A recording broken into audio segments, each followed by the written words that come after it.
of the great Hermetic axiom, as above, so below, as in the great, so in the less, as in the upper, so in the lower. All these things are all one quality, moving through the different levels and layers of culture, civilization, anatomy, physiology, and function. All these things are part of one pattern. You could break the heart of an individual and he'll die slowly from a broken heart. You can break the heart of a nation and it will die. You can make all these things work on all these levels. You can see the cause of crime. You can see all the different reasons why things go wrong when you begin to realize that we are all part of a living organism, various size models of the same thing. This was discovered probably 10,000 years ago. It was known in Egypt at least 5,000 years ago. And it is still that way. But to us, that is no longer a fact. It is simply one of these mysterious faculties or functions, which we simply call memory. We have only the memory of it. We knew that it happened in Egypt. We knew that it happened in Atlantis. We knew that it was screamed by the Sibylline oracles. But that doesn't make much difference. We do not know the real actions and functions. We do not really know what we have to do to get over it. Well, Paracelsus says it's only not so complicated. The only way to get over the consequences of our mistakes is to stop making them.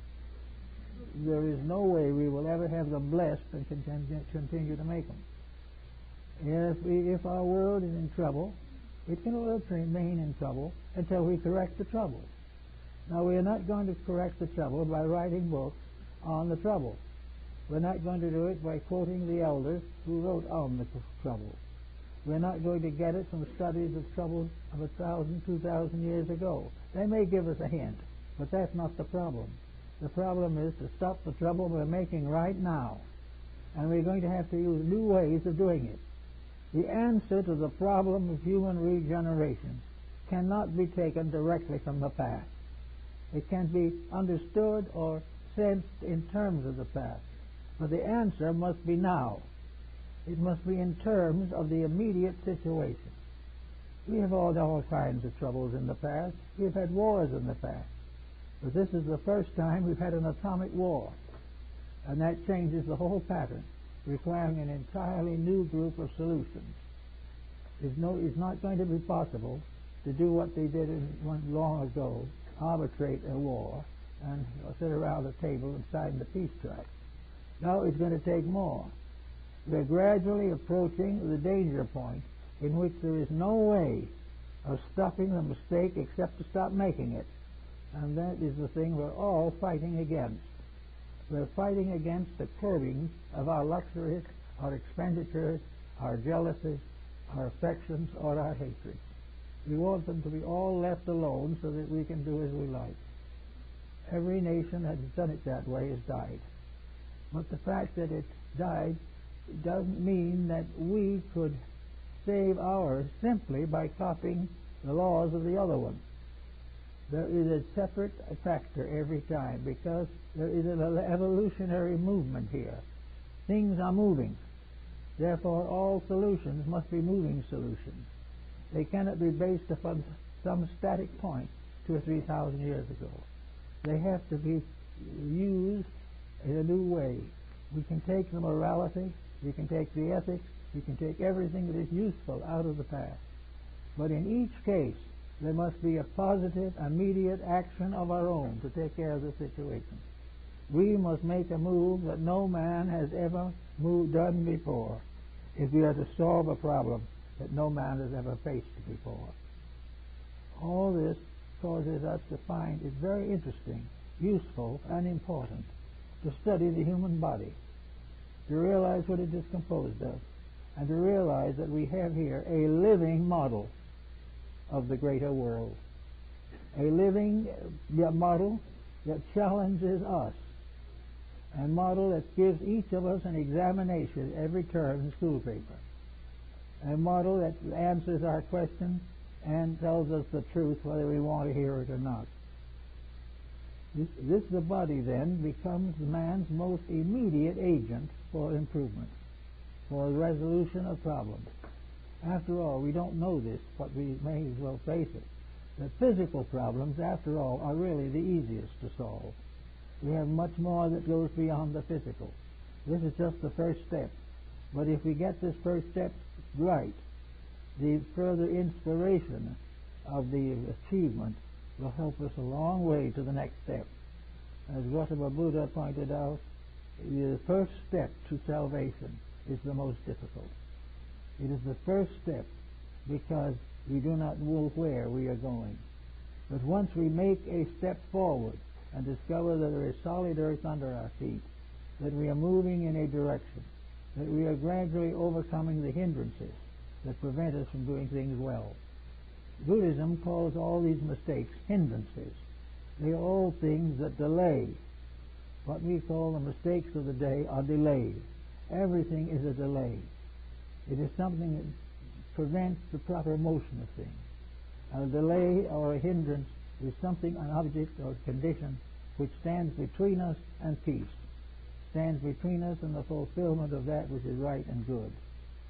If, therefore, we are able to overcome these hindrances physically, we will then find that we have a physical foundation upon which to raise the next problem that we have to face, and that is the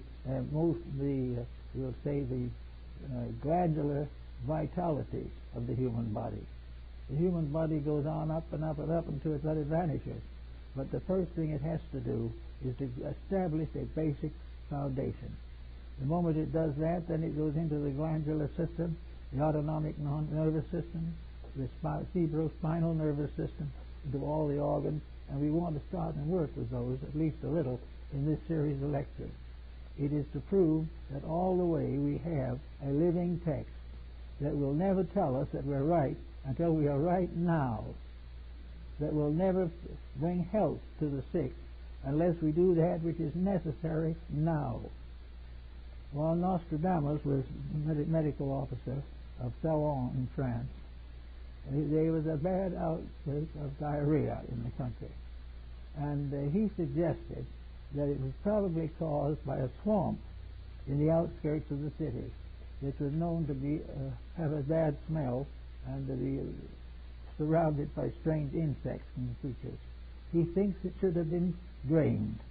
He wanted the people to drain the swamp. Well, they appreciated his requirement. They thought he was the most wonderful man in the world, and that they would take it up with the city council. The city council did nothing. Therefore, Nostradamus took up his little box, got back on his old mule, and rode out of the city. His advice was priceless. They loved him devoutly. But when he asked them to drain the county swamp, nothing doing. The swamp had always been there. So when we say to somebody, you have to drain that temper you have, it's getting you in trouble, you lose a friend right on the spot. They may know that they need to change, but they don't want to be reminded. So we hope always that we will be able to achieve health, peace of mind, world balance and equilibrium, and overcoming poverty and crime without changing our own conduct. Any physician can tell you that you cannot get over the effects of over-drugging without giving up the drug. And we cannot overcome bad habits until we change the habits. Otherwise, the comfort of being sick from the habits will continue. And we will keep right on until we slip off into that quietude which will give us some time to thought before we build up another body. But it takes a good many bodies generally to get to the individual to say to himself, it takes me 20, 21 years to get this body functioning. I have to get up and be born. I have to cry. I have to be weaned. I have to gradually go to primary school or kindergarten. I have to go through the experiences of social adjustment with my peers, the other members of school. I have to get over the younger sicknesses. I have to do the teething. I have to do all kinds of things. And finally, I have to get educated